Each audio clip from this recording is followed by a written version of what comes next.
Today we're gonna show you how I choose to build these steps.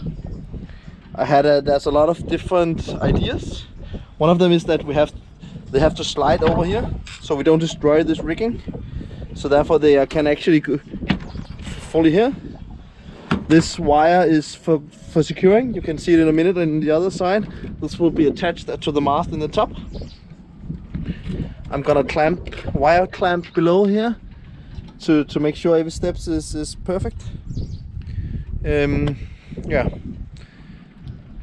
I don't know how this official way to build it, but this is how we choose it. There's a lot of work in building just one step. We are building these steps so we can get a better view for better navigation. Yeah, it's just when you have to go to near shore, you can just get a better angle seeing the water. If you look on the water that way, you cannot see anything. But if you look down that way, you can see the bottom. Yeah, it breaks the surface when you're up high. So that's. But it's a lot of work making these. Yeah, you will see. You can. The full process, every step takes like a few hours, so it's a lot of work, but I think we're gonna get really happy about it when it's done. Sometimes you need some better equipment. Skal du have den lidt op eller lidt på skrår, eller? Skal du sætte den på skrår? Ja, lidt på skrår, og så vende lidt op. Ja, så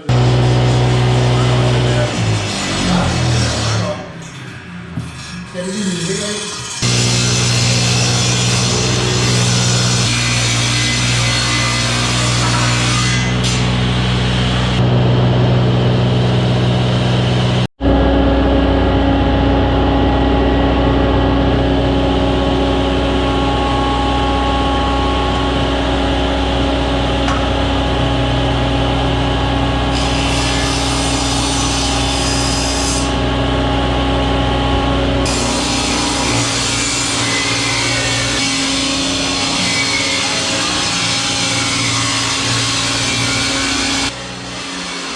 My little handyman.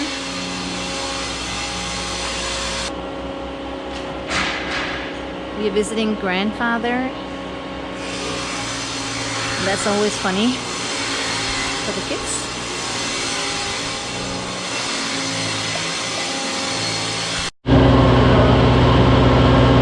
What are you gonna do? We have the wires. We're gonna drill a hole, 10 millimeters. Then we're gonna squeeze the two together around the wires.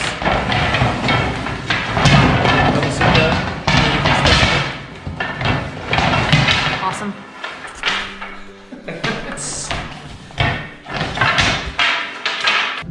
2/3 of the way up. You can see that. The reason why I'm starting here now is because I want to use the long lengths in the beginning now, so I don't cut those down. And the top it's getting small. Yeah, we use the cutoffs in the top, hopefully, and save on the wood because it's really expensive.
thingy. I have some few more.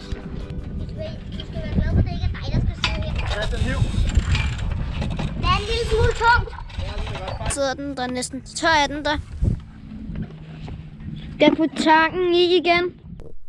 Torben is securing the wire for the new steps to the mast, and when being up the mast, even the simplest of tasks can take a really long time, because small movements from waves and other boats are amplified.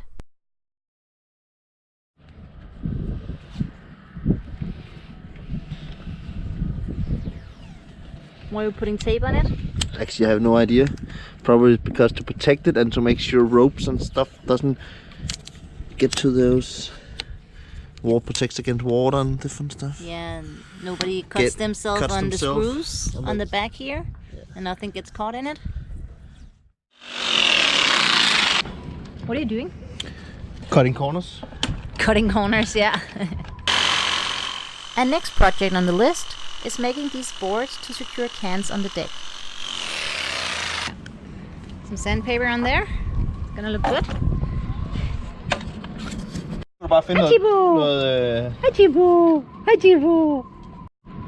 And one of the awesome things about living in a marina is that if you don't have the right tool, someone else probably has it and you can borrow it.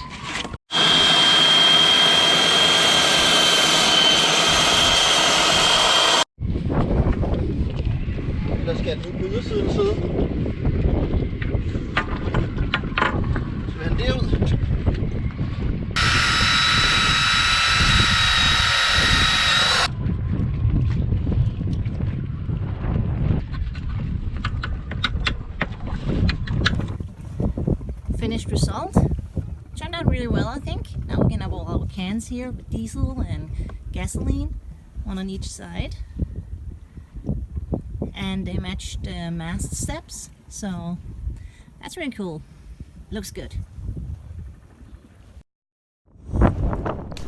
And Torben is off on a rescue mission. I can't count the times Torben has to jump into the harbor to retrieve something that someone was dropped overboard. And this time it was me. This is my silver splint, and I dropped it in the water when I threw off the lines the day before. And I didn't think he would find it again, but he did. These are the silver splints that I use to keep all my fingers in check so my joint don't dislocate. When arriving in Frederiksberg, we got a really great spot at the outer pier, and from here the kids could still see us when we went down to the water.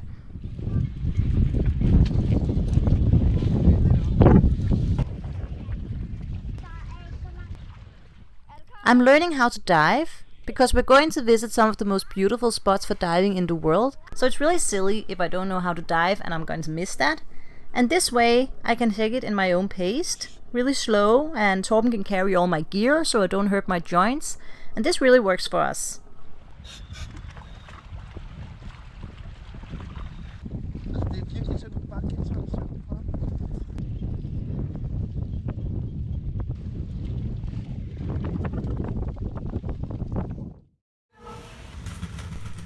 The next day we went sightseeing in Frederiksberg, and we found out they have this cute little gunpowder museum, and of course we had to visit it to see what it was.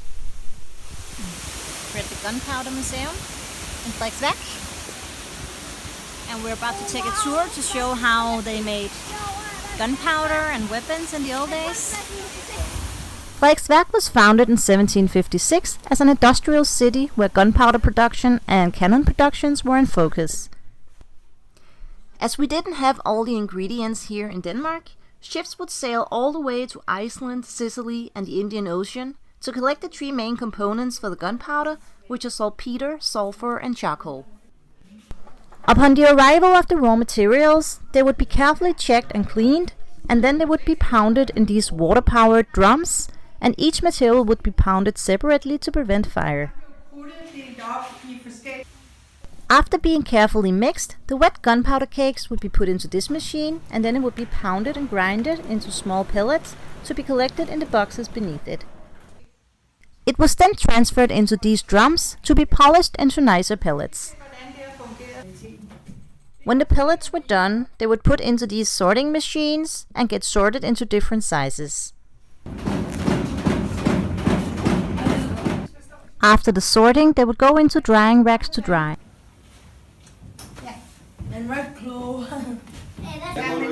Then they would be tested to see how well they worked, if they were stable enough. Det simpelthen noget af det sidste, det var i forbindelse med patronproduktion herinde. After testing, the gunpowder is now ready to be packed in barrels and crates and shipped off into the world. Denmark was a really big player in the gunpowder business, and our gunpowder and cannons were sold all over the world. All the buildings were made with loose roofs, so that when they exploded, because they did, the roof would come off and not the building, and these high hills all around would protect the surroundings.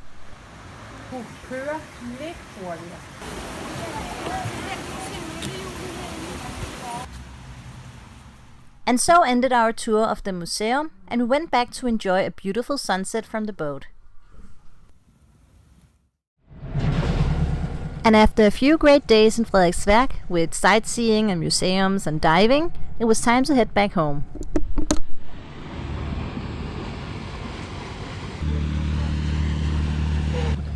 Kind of feels like, you know, when everyone is running away from something and you're walking toward it, and you feel like, what are they all running away from?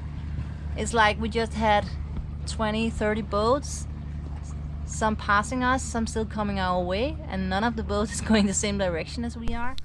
Make sure not to miss our next episode, where we visit Kullen in Sweden, Torben goes up the mast, and I show you how to make your own fender covers. Thanks for watching, see you next time.